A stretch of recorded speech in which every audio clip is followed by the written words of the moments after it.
Hey guys, welcome back to Got Fuel's Model Car Garage.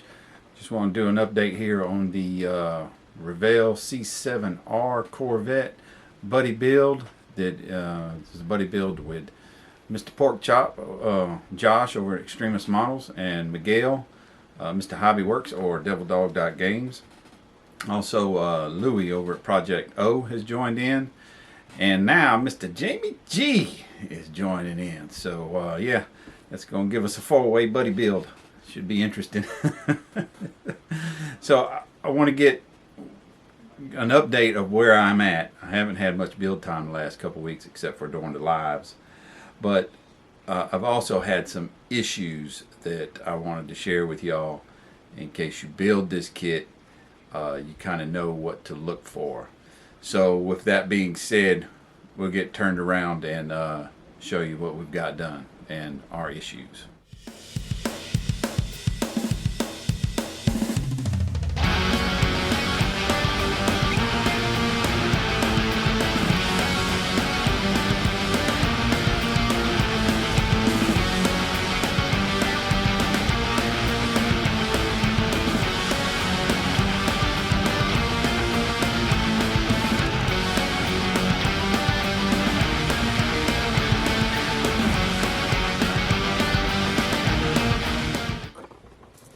Alright, we're all flipped around now.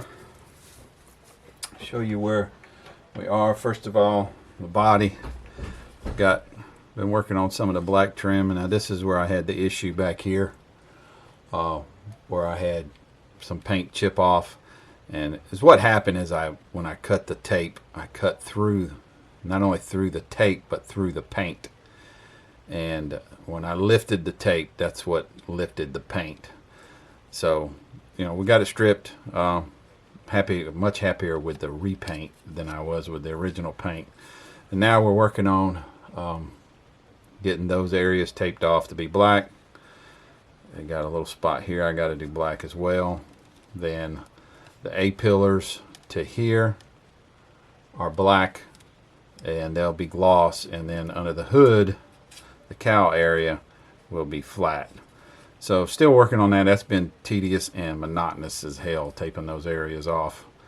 But I'm getting there. I'm getting there. So chassis is relatively together.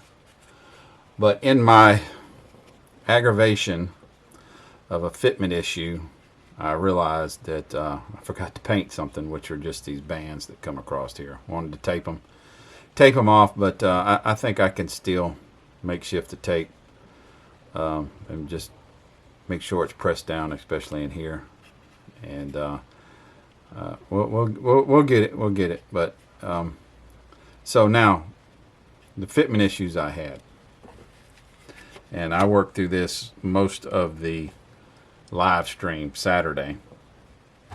Number one, not so much a fitment issue, but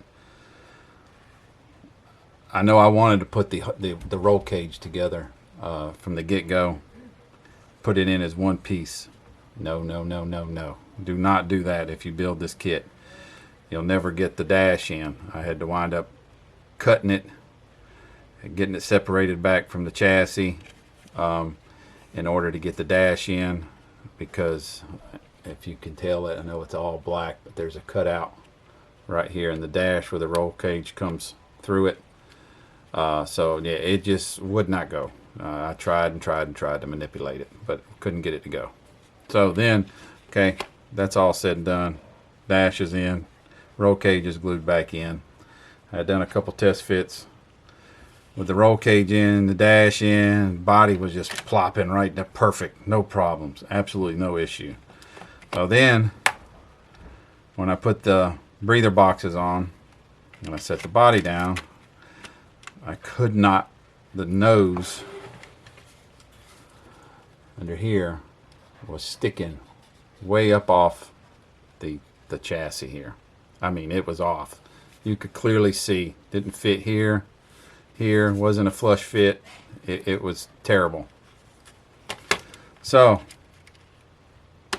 test fit body come off. It was hitting the breather boxes, the cowl. was actually hitting the breather box. So I went to grinding on a painted body. I don't like to do that at all. And still couldn't get it down far enough. It wouldn't sit far enough. So breather boxes come off. The intake plenum come off. Manifold. You ain't gonna be able to see it, but there's several pieces to this intake. Let me get the pointer. So the breather boxes is two separate pieces, and then the intake, these pieces here are separate from a fuel rail that's glued directly to the intakes on the heads. Okay, so what I had to do, let me pull out the instructions so you can definitely see with the instructions, is I had to go, so this is the, like the fuel rail, the intake part of the, I guess this is probably more of an intercooler. So let's see, I had to take, where is it all at?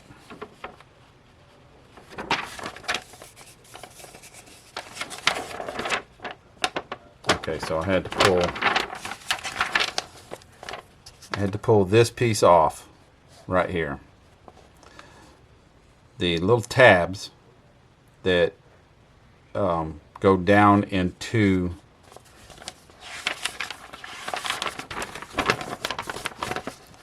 this piece, I had to cut them off and sand the angle at the same angle that the intake is at, in order to get this to sit low enough to allow the body to come down without touching them, keeping it raised up.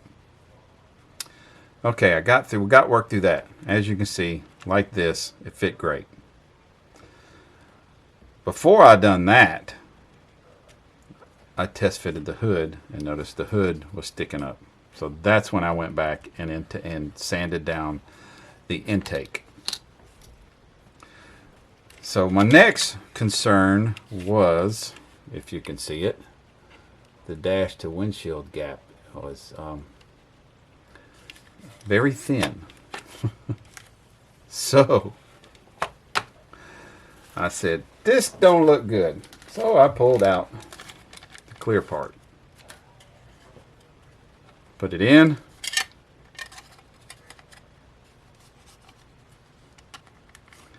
now back here on the B pillars, where the B pillar would be, the back of the door, you've got to push it until you hear it snap, both sides.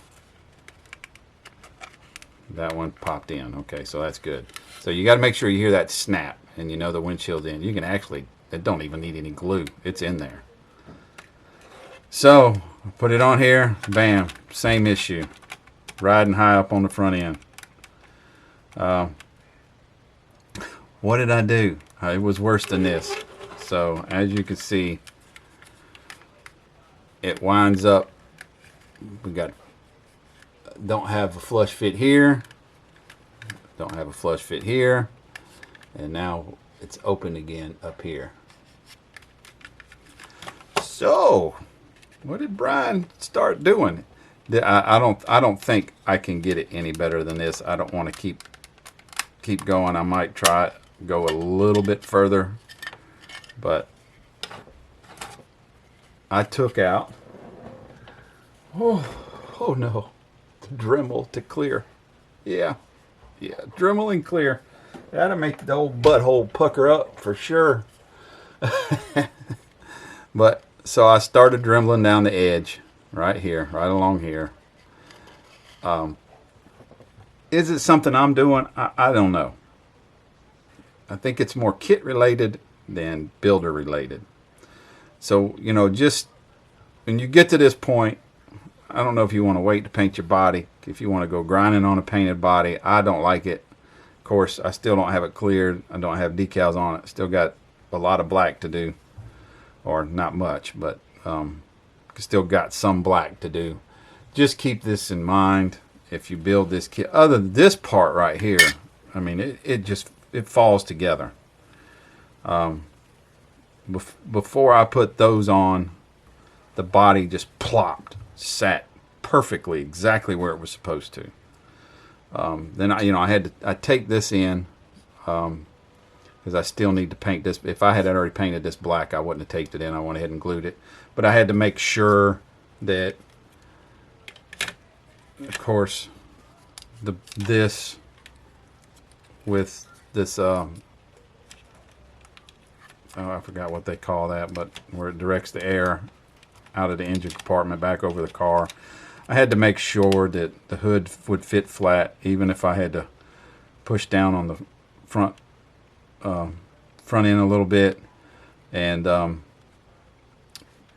before I sanded on the intake, the hood, it wasn't even thinking about laying down on the body where it's supposed to. So those are some of the issues I've had to deal with. I don't know if anybody else that's built this kit has had to deal with these issues, but to anybody who's going to build this kit in the future, keep those things in mind. And I definitely hope this helps someone